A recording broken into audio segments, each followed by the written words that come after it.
আসসালামু আলাইকুম রহমতুল্লাহি ওবারাকাতু। হানাফি মাজহাবের ফেকার কিতাবসমূহ থেকে অত্যন্ত মূল্যবান ও গুরুত্বপূর্ণ একটি কিতাবের নাম হলো মুখতাসারুল কুদুরি। এই কিতাবটি লিখেছেন ইমাম আবুল হোসেন আহমদ ইবনে মোহাম্মদ। তিনি ইন্তেকাল করেছেন 438 হিজরিতে। তাহলে বোঝা যায় এই কিতাবটি 1000 বছর আগে লেখা হয়েছে। সুপ্রিয় দর্শক, এই কিতাবটি কওমি মাদ্রাসার সিলেবাসভুক্ত। সকল মাদ্রাসায় এই কিতাবটি খুব গুরুত্ব সহকারে পড়ানো হয় এবং এই কিতাবটির উপর ভিত্তি করেই কওমি মাদ্রাসায় বিভিন্ন ধরনের মাসাইল বলা হয় এবং অনেক ক্ষেত্রে ফতোয়া দেওয়া হয়। তো আমাদের দেশে বর্তমানে একটা বিষয় নিয়ে মানুষের মাঝে খুব হইচই ও ঘুরপাক খাচ্ছে যে কোরআন শিক্ষা দিয়ে ইমামতি করে নামাজ পড়িয়ে এবং আজান দিয়ে অর্থাৎ দ্বীন শিক্ষা দিয়ে তার পারিশ্রমিক নেওয়া যাবে কিনা। সুপ্রিয় দর্শক, এই কিতাবের 104 নম্বর পৃষ্ঠায় ইমাম কুদুরি রহমতুল্লাহ আলাই এই বিষয়টিকে এভাবে এনেছেন: ওয়ালা ইয়াজুজুল ইস্তিজারু আলাল আজানি ওয়াল ইকামাতি ওয়া তালিমিল কোরআনি ওয়াল হজ্জি ওয়ালা ইয়াজুজুল ইস্তিজারু আলাল গেনা ওয়ান নাওহি। অর্থাৎ তিনি বলছেন যে আজান, ইকামত, কোরআন শিক্ষা দেওয়া এবং হজ করা ইত্যাদির বিনিময়ে নেওয়া জায়েজ নাই, অর্থাৎ পারিশ্রমিক নেওয়া জায়েজ নাই। এবং শেষের দিক থেকে তিনি বলেছেন যে গান গায়া টাকা নেওয়া জায়েজ নাই। এবং এরপরে বলেছেন যে কেউ মৃত্যুবরণ করলে ওই মৃত্যু ব্যক্তির শোকে আগে যে রীতি ছিল, কিছু লোক আইসা কাঁদে এবং মানুষকে প্রকাশ করে, দেখো আমাদের লোক মৃত্যুবরণ করছে, কত লোক আয়া কাঁদছে। তো এটার বিনিময়ে যারা কাঁদছে তাদেরকে টাকা দেওয়া হয়। এটা জাহিলি যুগে ছিল। তো এই বিষয়টি তিনি এখানে স্পষ্ট বলছেন, অর্থাৎ তিনি বলছেন যে কোরআন শিক্ষা দিয়ে আজান, একামত ইত্যাদি দ্বীনি কাজ করে তার পারিশ্রমিক নেওয়া জায়েজ নেই এবং গান গেয়ে তার টাকা নেওয়া জায়েজ নেই। এবং ওই জাহিলি যুগে যেটা চলতো সেখানে মৃত্যু ব্যক্তির জন্য কান্নাকাটি করাইয়া তাকে কিছু টাকা দেওয়া, এগুলি জায়েজ নেই। তো এখন প্রশ্ন হয়, যারা আজান দিবে, একামত দিবে এবং যারা দ্বীনের কাজ করবে, তাহলে তাদের যে পারিবারিক যেই ভরণ পোষণ খরচ আছে এটা কে বহন করবে?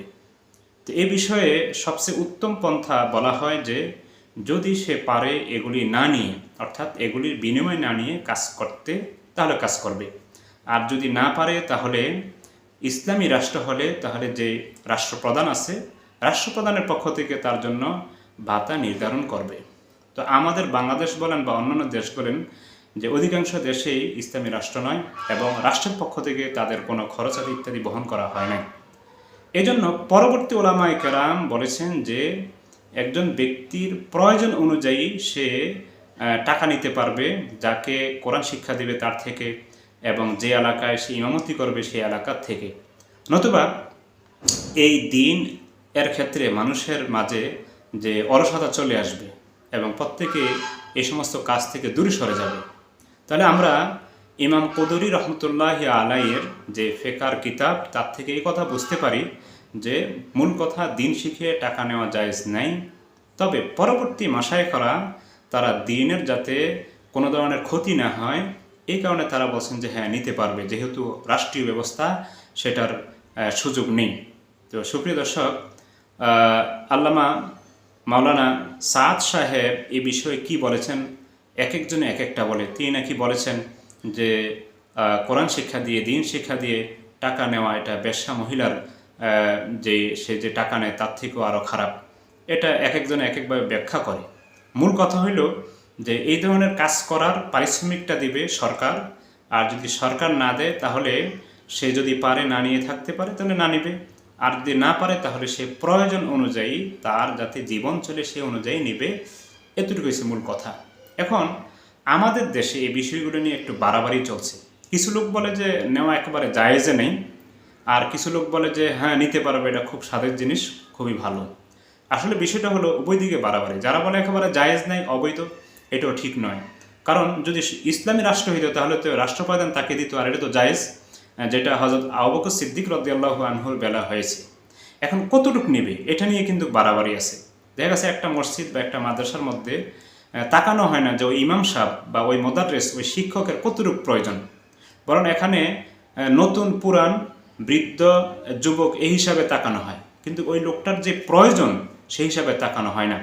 কোনো কোনো জায়গায় দেখা যায় একজন ওস্তাদ সে 1 বা 2 ঘন্টা করে, সে অনেক উঁচু মানের অনেক বড় আলেম, তাকে অনেক টাকা দেওয়া হয়।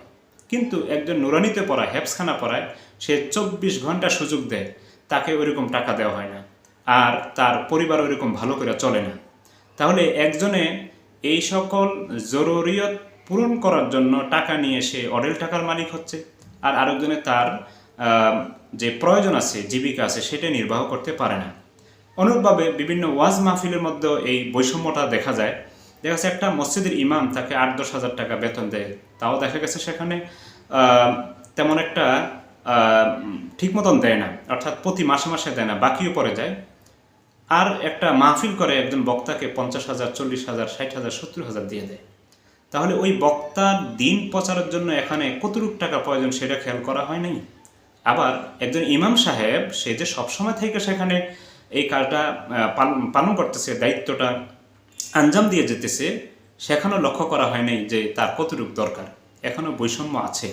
আসলে উভয় দিক থেকে বাড়াবাড়ি, উভয় দিক থেকে ছাড়াছাড়ি আছে। তাহলে উচিত উভয় দিক থেকে বাড়াবাড়ি না করা। যারা জায়েজ নেয় বলে দৌড়ায়, তাদের এটা বোঝা উচিত যে সরকারি যদি সিস্টেম থাকতো তাহলে তারা তার প্রয়োজন পূরণ করতো। আর যারা জায়েজ আছে বলা বেড়ায়, তাদেরও উচিত যে এই টাকাটা যথাসম্ভব না নিয়ে থাকতে পারলে ভালো। তবে আমি যে নিচ্ছি, আমি অপারক, আমার কতটুকু নেওয়ার দরকার, যতটুকু না নিলে আমার সংসার চলে না, জীবন চলে না, আমার বিবি বাল বাচ্চার খরচ হয় না। কিন্তু দেখা যায় সেটা করা হয় না অনেক ক্ষেত্রে। দেখা গেছে যে কেউ আছে লক্ষ লক্ষ টাকা কামায়, আবার কেউ আছে যে কোনোরকম তার ডাল ভাতের টাকাও হয় না। সুপ্রিয় দর্শক, আশা করি আপনারা বিষয়টি কিঞ্চিত হলে বুঝতে পারছেন। আল্লাহ তাআলা সকলকে সঠিকভাবে বোঝার তৌফিক দান করুন, আমিন। আসসালামু আলাইকুম।